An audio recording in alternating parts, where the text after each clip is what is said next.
Shalom, selamat malam buat kita semua. Saya berharap semoga kita semua boleh berkata ini malam minggu yang indah, 27 Februari 2021.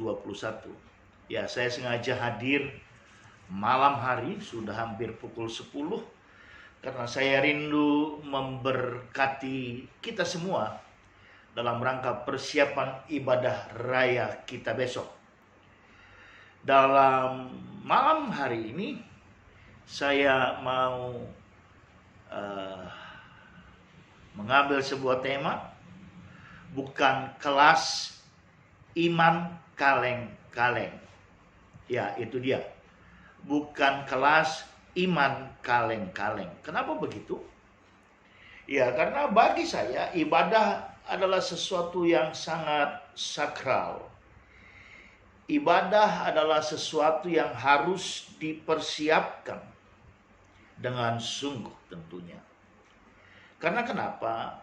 Ibadah artinya kita akan bertemu dengan Tuhan. Ibadah artinya kita akan masuk dalam hadirat Tuhan. Nah, kenapa kemudian saya berikan tema bukan kelas iman kaleng-kaleng? Nah, ada banyak orang pergi beribadah, khususnya ketika masih belum adanya pandemi COVID-19. Banyak orang beribadah hanya sekedar datang beribadah agar dia disebut Kristen, agar dia disukai orang, atau untuk tidak bertengkar dengan keluarga, entah suami istri. Lalu mereka datang beribadah. Nah, banyak kali ibadah-ibadah yang seperti itu tentunya tidak akan menyukakan hati Tuhan, dan di sisi lain kita nggak akan diberkati dengan cara demikian. Nah, malam hari ini ketika waktu menunjukkan pukul 22.00 WIB, yang artinya kalau di Indonesia Tengah sudah pukul 23, di Timur sudah pukul 24. Saya terlalu percaya karena ini adalah hari Sabtu, malam panjang, masih banyak yang belum cepat tidur. Dan saya berharap video ini bisa kita lihat dan menjadi sebuah acuan bagi kita, bagaimana besok kita bisa masuk dalam sebuah ibadah. Entahkah ibadah kita on the spot offline ataupun masih ibadah online.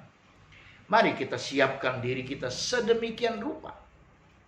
Firman Tuhan dari Mazmur 24 ayat 3 sampai ayat 6 berkata demikian. Siapakah yang boleh naik ke atas gunung Tuhan? Siapakah yang boleh berdiri di tempatnya yang kudus? Orang yang bersih tangannya dan murni hatinya, yang tidak menyerahkan dirinya kepada penipuan dan yang tidak bersumpah palsu. Dialah yang akan menerima berkat dari Tuhan dan keadilan dari Allah yang menyelamatkan dia.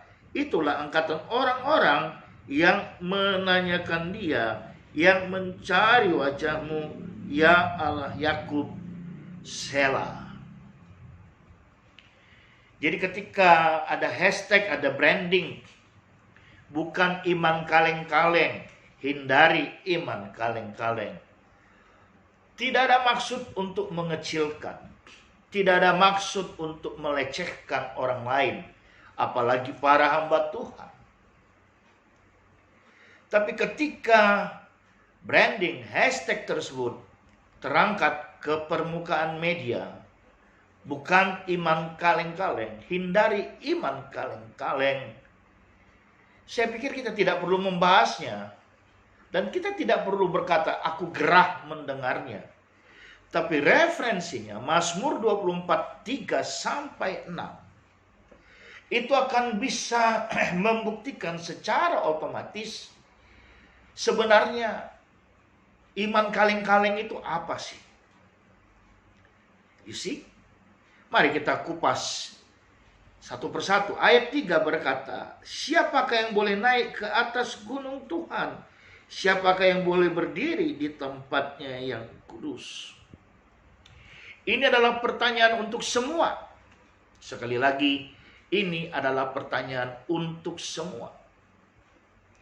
Dimulai dari jemaat, pengerja, pemimpin, pendeta, gembala, dan seterusnya.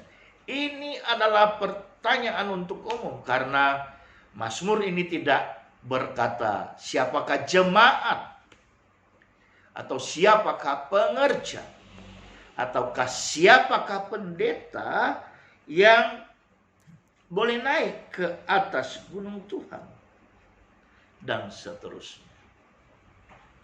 Hari ini, malam ini, ketika ada pertanyaan itu adalah baik menurut saya, karena itu akan bisa menjadi introspeksi diri kita sebelum kita menuju ke pembaringan kita, sehingga besok kita dengan fresh, kita dengan segar akan masuk dalam ibadah yang bisa kita ikuti.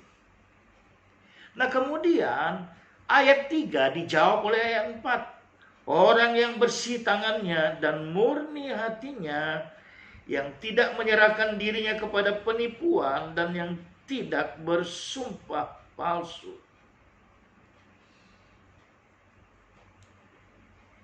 Di akhir zaman ini, lebih banyak orang yang suka cuci tangan dari sebuah persoalan, yang seringkali malah itu persoalan yang ditimbulkannya daripada dia memelihara hidupnya dengan bersih tangannya. Saya di televisi barusan mengikuti berita salah satu gubernur kena tangkap KPK. Wow, gubernur ditangkap oleh KPK. Berita hari ini TV nasional tadi malam. Luar biasa. Nah, biasanya orang yang kena tangkap tangan berusaha cuci tangan. Tapi coba dia, hidupnya bersih tangannya, maka dia tidak akan ditangkap oleh KPK. Wow, ini contoh sangat baik bagi kita semua, gereja orang percaya. Orang yang bersih tangannya dan murni hatinya. Pernah dengar lagu ini? Ujilah aku Tuhan, cobalah aku Tuhan, selidiki hatiku dan batinku, mataku tertuju padamu. Pernah dengar lagu itu? Murni hatinya. Memang menjaga hati murni itu adalah sebuah perkara yang bukan main-main. Menjaga hati yang murni bukan sebuah perkara asal-asalan. Tapi dengar baik, firman berkata yang murni hatinya.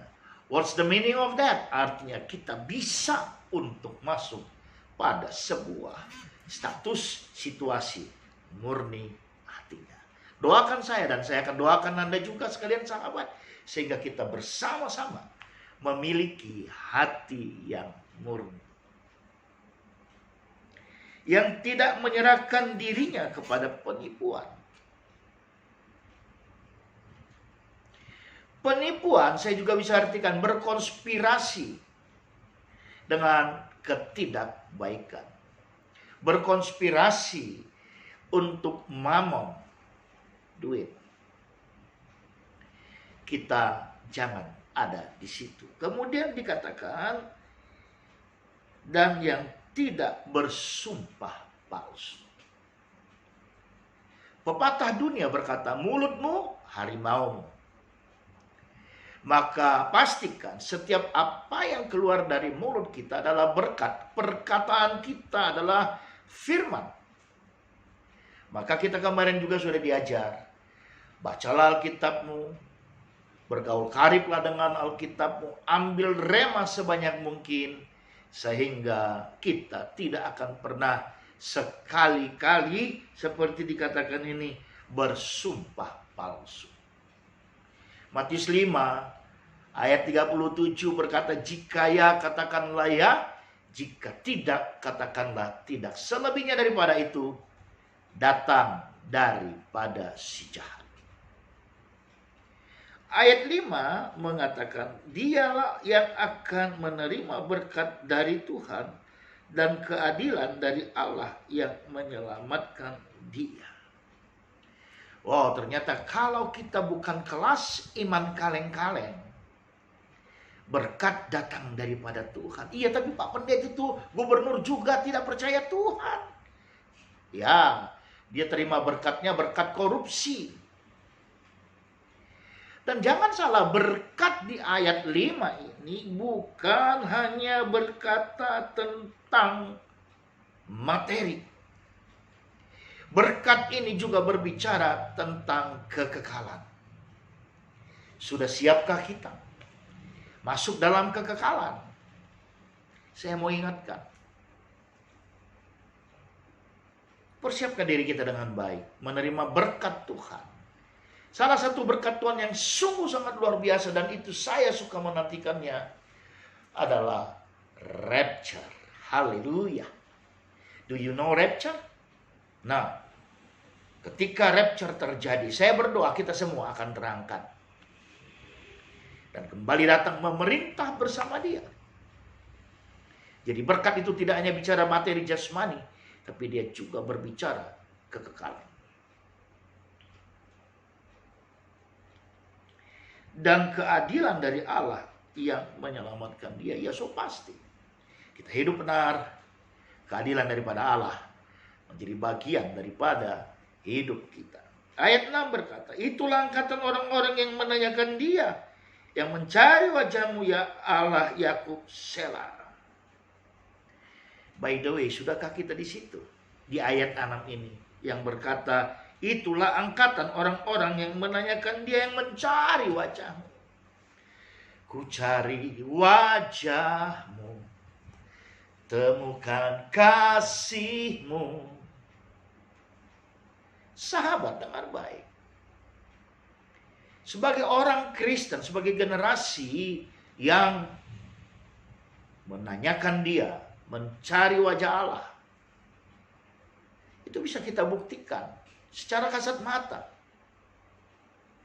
Apa itu Pak Pendeta? Ketika kita memulai hari kehidupan kita setiap harinya. Yang pertama. Yang kedua, roh kita senantiasa terhubung dengan surga. Yang ketiga, ibadah bagi kita adalah sebuah kebutuhan.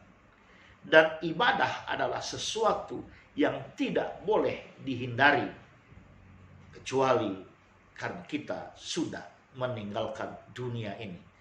Sekali lagi, ayat 6, kita adalah generasi-generasi yang mencari wajah Tuhan, menanyakan Tuhan setiap hari.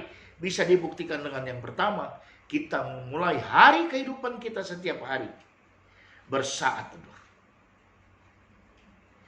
Yang kedua, roh kita senantiasa terhubung dengan surga. Yang ketiga, ibadah adalah sebuah kebutuhan dan hal yang tak boleh dihindari, kecuali oleh karena kematian. Jadi sudah jelas sahabat, kenapa malam hari ini tema kita bukan kelas iman kaleng-kaleng. Doakan saya sehingga besok pelayanan saya juga diberkati. Dan kita semua, dimanapun kita berada, ibadah apapun yang akan kita ikuti, kita diberkati oleh Tuhan Yesus Kristus. Sampai di sini sahabat, good night. Dan saya percaya yang tidak bisa melihat ini malam hari ini, akan melihatnya esok pagi